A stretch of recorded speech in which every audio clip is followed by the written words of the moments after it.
Bienvenue à la chaîne YouTube Samitech.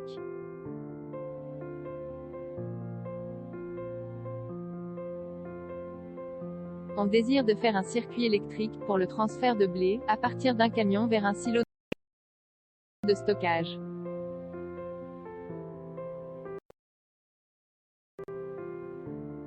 Le circuit se compose d'une chaîne située dans un fosse, un élévateur et une autre chaîne de transfert vers silo.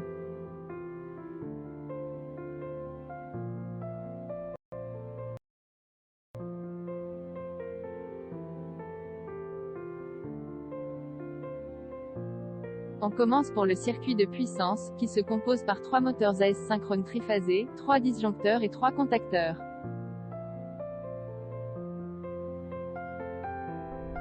Le circuit de commande se compose de 2 sondes de niveau, haut et bas, temporisateurs et des relais, des voyants et une sirène. Dès le niveau du silo atteint un niveau bas, le circuit doit fonctionner avec enchaînement, le dernier chaîne jusqu'à la première, pour éviter le bourrage du circuit.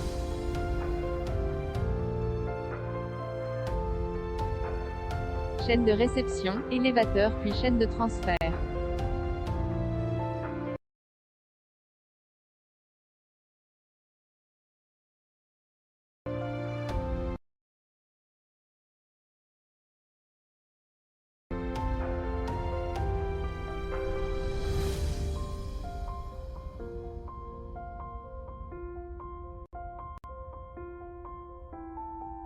Lorsque le silo atteint le niveau haut, le circuit s'arrête mais avec enchaînement, du dernier au premier avec un certain tempo.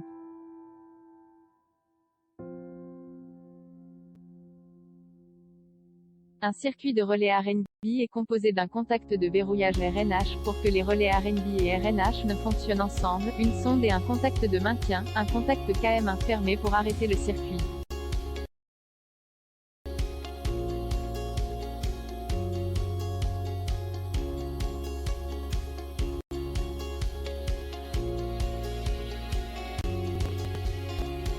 Un circuit de commande des temporisateurs de lait et de lait, qui se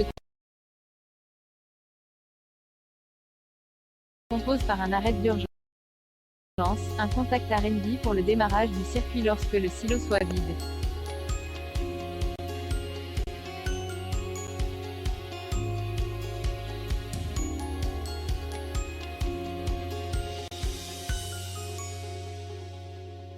Un bouton poussoir pour commander manuellement le circuit en cas de panne au niveau du sonde.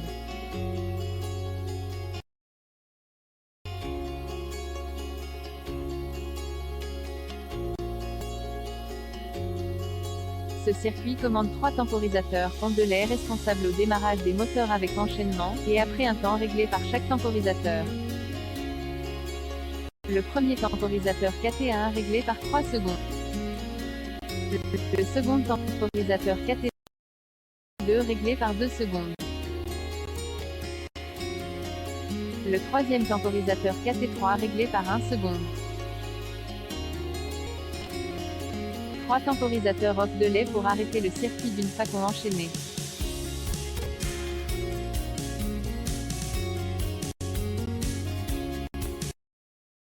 Le premier temporisateur K1 réglé par 1 seconde. Le second temporisateur K2 réglé par 2 secondes. Le troisième temporisateur K3 réglé par 3 secondes.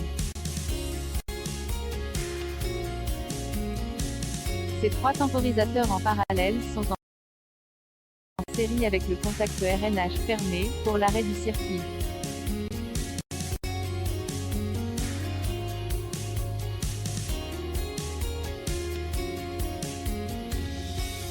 Trois circuits de commande des contacteurs KM1, KM2 et KM3.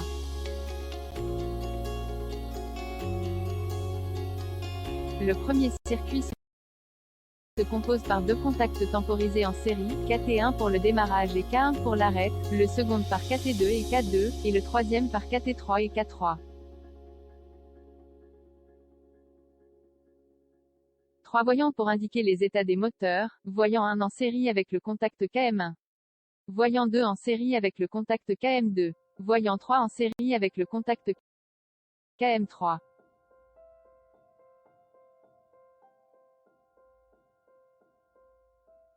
Voyant et sirène en série avec le contact RNB. Voyant et sirène en série avec le contact RNH.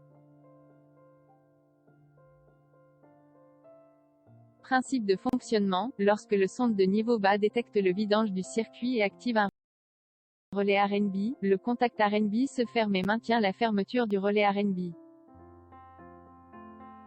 L'autre contact RNB, situé en parallèle avec le bouton poussoir S1, va commander le circuit automatiquement, en actionnant les 3 relais temporisés on delay, et aussi les 3 relais temporisés off delay puisqu'ils sont en série avec le contact fermé RNH.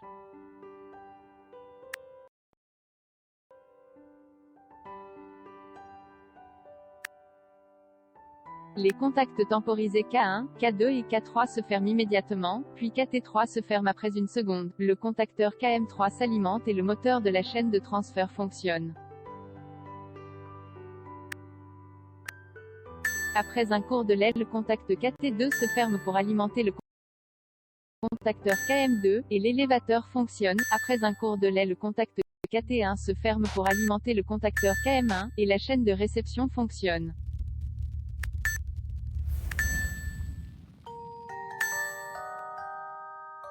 Le contact KM1 s'ouvre et arrête l'excitation du relais RNB. Le contact RNB coupe l'alimentation du sirène.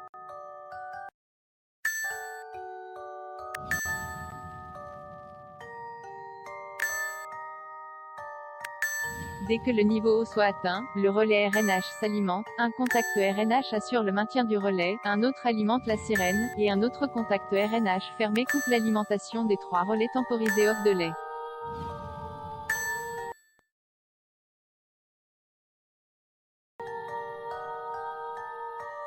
Et les contacts temporisés se relâchent, un après l'autre, avec enchaînement, la première chaîne qui s'arrête, et la chaîne de réception. Après un court délai, l'élévateur fonctionne, puis la chaîne de transfert, pour éviter le bourrage du circuit.